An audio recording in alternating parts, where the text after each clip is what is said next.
কিন্তু আমি যতদূর খবর পেয়েছি হয়তো অর্ণা একটু কোনোভাবে কারোর দ্বারায় প্রভাবিত হয়ে বিশ্বাস করতে শুরু করেছে হয়তো। I don't know, maybe. দেখো, time is the best healer. সময় সবকিছু সারিয়ে দেবে বলেই আমার বিশ্বাস। আমি শুধু তোমাকে একটা রিকোয়েস্টই করছি, তুমি আর অর্ণা প্রত্যুষের থেকে একটু দূরত্ব বজায় রাখো, ব্যাস কয়েক মাসের জন্য, হয়তো 1-2 বছরের জন্য, যতক্ষণ না সবকিছু ঠিক হয়ে যাচ্ছে। মেলামেশার বয়স তো আর চলে যাচ্ছে না। তোমার কাছ থেকে শুধু একটা হেল্পই এক্সপেক্ট করবো, যে তুমি মাঝখানে থেকে এই দুজনের মধ্যে একটা গ্যাপ মেনটেন করার জন্য দুজনকেই সাহায্য করবে। আচ্ছা শোনো, অনেকক্ষণ কথা হয়েছে, চলো একটা চা খেয়ে গলা ভিজিয়ে এবার আমরা বেরিয়ে পড়ি। হ্যাঁ,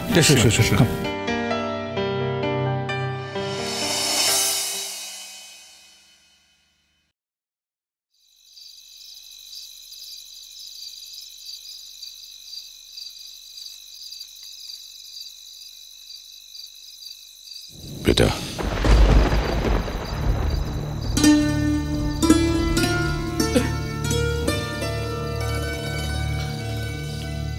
তোর সঙ্গে আমার একটু কথা ছিল। আমার কথা বলতে ভালো লাগছে না বাবা, বিশেষ করে এই বিষয় সংক্রান্ত।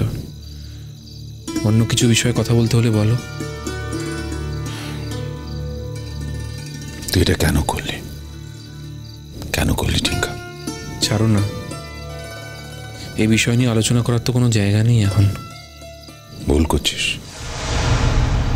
যে কাজটা তুই করিসনি তার দায় তোর ঘাড়ের উপর আসবে না।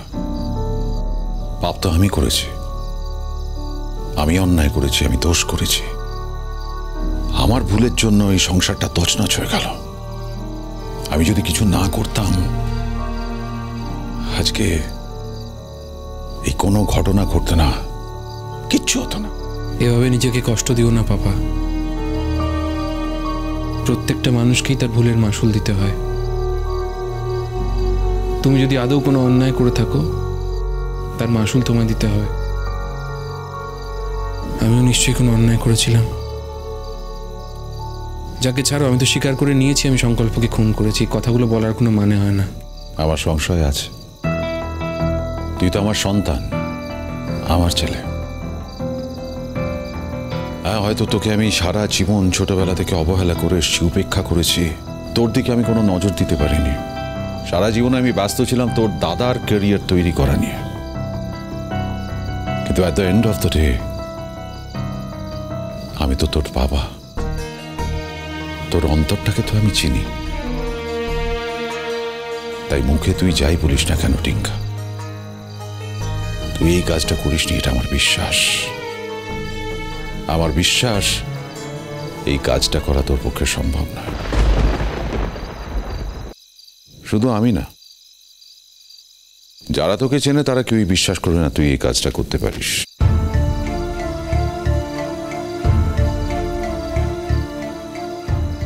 কাল রায় বেরোচ্ছে।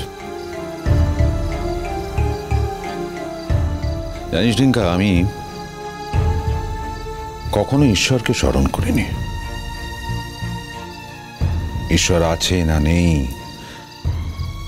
সে নিয়ে কখনো মাথা কামাইনি। কিন্তু কালকের পর থেকে আমি না অনুভব করছি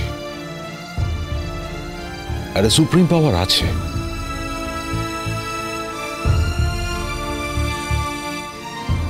তাই সেই সুপ্রিম পাওয়ারকে আমি স্মরণ করেছি, তার কাছে প্রার্থনা করেছি, এই বিশ্বাসে যে সে কখনো অন্যায় হতে দেবে না। আমি প্রার্থনা করেছি যে শাস্তিটা যেন যে অন্যায় করেছে সে পায়, যে পাপ করেনি, অপরাধ করেনি, তাকে শাস্তি দিয়ে সেই মহান ঈশ্বর যেন পাপীকে বাঁচিয়ে না রাখে।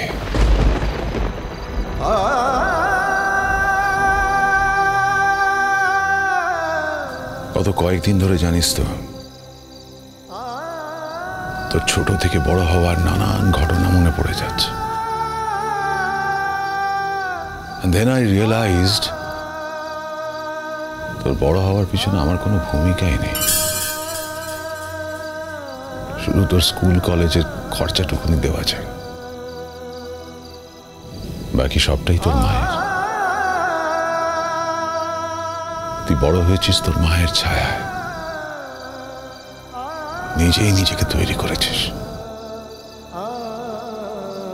আমি কোনোদিন তোকে উৎসাহ দিইনি, সাপোর্ট করিনি। আমি তো সবসময় চেষ্টা করেছি তোকে ভেঙে টুকরো টুকরো করে দিতে।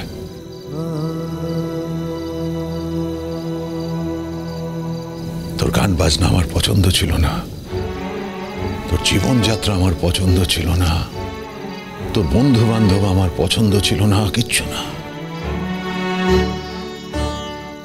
তুই জানতিস, তুই বুঝতিস, কিন্তু কোনোদিন তো আমায় অসম্মান করিসনি। অথচ চাইলে কিন্তু তোর মনোভাবটা আমায় বুঝিয়ে দিতে পারতিস, কিন্তু বুঝিয়ে দিসনি।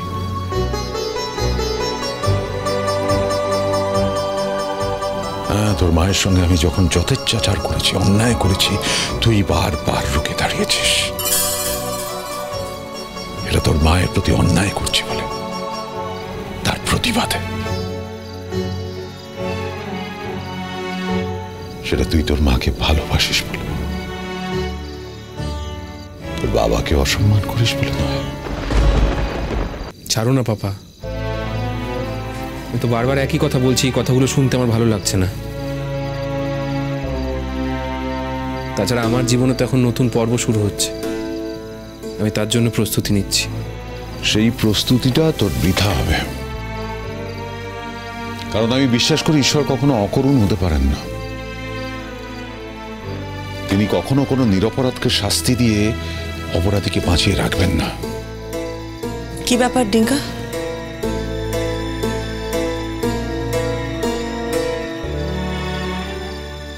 আমি ওর সঙ্গে একটু কথা বলতে এসেছিলাম।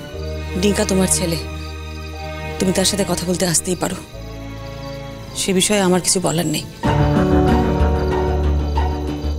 তবে উপরের দরজাটা আমি একটু বন্ধ করে দিচ্ছি। এমনিতেই আমাদের জীবনে অনেক অশান্তি, আমি চাই না নিজ থেকে কেউ এসে আবার নতুন করে একটা অশান্তি শুরু করুক। নিজ থেকে কেউ এলে আমি কিন্তু দরজা খুলব না। নিশ্চয়ই, তোমার জায়গা, তুমি যা খুশি করতে পারো, সেখানে আমার কিছু বলার নেই। কিন্তু আজকে আমার ডিঙ্কার সঙ্গে কথা বলাটা একটু দরকার ছিল। ওকে কিছু কথা বলতে এসেছিলাম। কিছু না, নিজের দোষ স্বীকার করলাম। আমার জন্যই সংসারের প্রত্যেকটা লোক সাফার করছে, সবকিছু ভেঙে চুরমার হয়ে যাচ্ছে, সম্পর্ক, বিশ্বাস। আমি ডিঙ্কাকে জাম্বোর মতন কোনোদিন গুরুত্ব দিইনি ঠিকই, কিন্তু আমি কখনো চাইনি ডিঙ্কার জীবনটা তছনছ হয়ে যাক।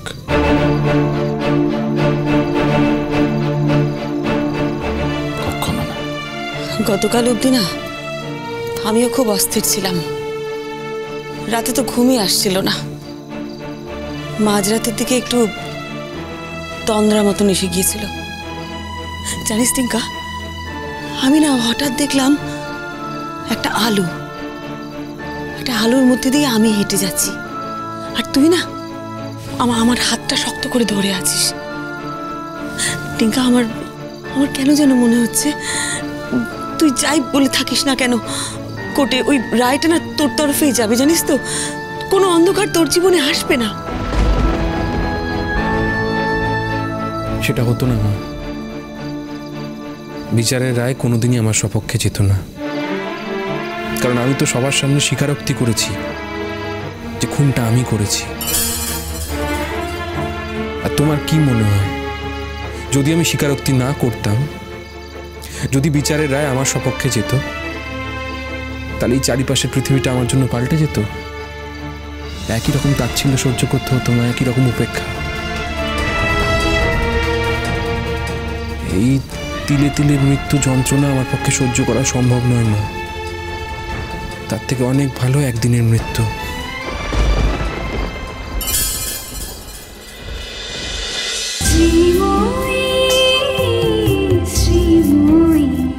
স্টার জলসার প্রিয় শো দেখার জন্য সাবস্ক্রাইব করুন আমাদের ইউটিউব চ্যানেলে এবং আপডেটেড থাকার জন্য প্রেস করুন বেল আইকন। চলো চলো চলো চলো পাল্টাই।